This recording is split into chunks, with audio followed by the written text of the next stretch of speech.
সুযোগ পেয়ে কিভাবে নিজেকে প্রমাণ করতে হয় সেটি দেখালেন থিয়াগো আলমাদা। এই আর্জেন্টাইনের একমাত্র গোলে প্রতিপক্ষের মাঠ থেকে জয় নিয়ে ফেরে আলবিসেলেস্তেরা। ইনজুরি আক্রান্ত দল হলেও আর্জেন্টিনা দেখায় নিজেদের জাদু, আর এই জয়ে পয়েন্ট তালিকায় নিজেদের শীর্ষস্থান আরও মজবুত হলো আর্জেন্টিনার।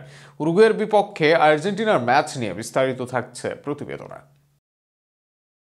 মূল দলের খেলোয়াড়দের একের পর এক ইনজুরি, এর সাথে আবার অ্যাওয়ে ম্যাচ। লাতিনের অন্যতম শক্তিশালী দল উরুগুয়ে, যেখানকার মাঠের পরিস্থিতি আর্জেন্টাইনদের জন্য উপযুক্ত নয়।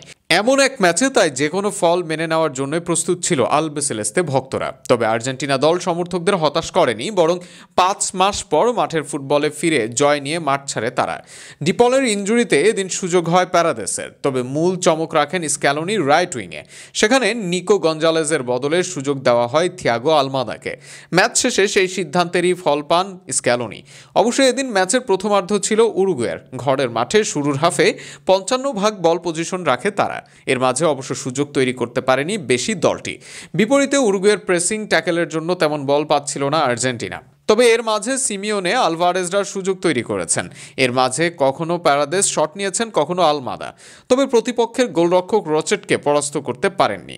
উরুগুয়ের হয়ে নুনেজ প্রথমার্ধে ডিবক্সের ভিতর দারুণ এক সুযোগ পান, তবে শট না করে কাট ইন করতে গিয়ে হারান সেই সুযোগ।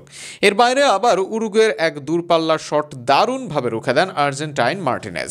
সব মিলিয়ে প্রথমার্ধ শেষ হয় 0-0 গোলে। দ্বিতীয়ার্ধে ফিরে আর্জেন্টিনা দল বাড়ায় আক্রমণের ধার, প্রতি উত্তর দিতে থাকে উরুগুয়েও। এর মাঝে 1 বনাম 1-এর সুযোগ পান আলভারেজ, তবে তাকে নিরাশ করেন উরুগুয়ান গোলরক্ষক রচেট। তবে 62 মিনিটে নিজে গোল করতে না পারলেও মিনিট 5 পর ঠিকই তুলে নেন অ্যাসিস্ট। ডিবক্সের বাইরে পাস দেন থিয়াগো আলমাদাকে। সেখান থেকে আলমাদার দূরপাল্লার বুলেট গতির শট। পুরো ম্যাচে দারুণ খেলা রচেটের কিছুই করার ছিল না যে শটে, আর তাতে ম্যাচে লিড আর্জেন্টিনার। পুরো ম্যাচে গোল হয়েছে ওই একটি। এরপরে অবশ্য আর্জেন্টিনার দুর্গে বারবার হানা দিয়েছে উরুগুয়ে। কখনো সঠিক আক্রমণের অভাব, কখনো মার্টিনেজের কল্যাণে গোল বঞ্চিত থাকে তারা। মাঝে ম্যাচের দুই হাফেই দুই দলের খেলোয়াড়দের মাঝে দ্বন্দ্ব ছিল, তবে ম্যাচে আর্জেন্টিনার সবচেয়ে বড় ধাক্কা খায় অবশ্য ম্যাচের শেষ দিকে। নান্দেজকে লাথি মেরে লাল কার্ড দেখেন আর্জেন্টিনার নিকো গঞ্জালেজ, তবে তাতে অবশ্য ম্যাচের ফলে হয় না কোনো পরিবর্তন।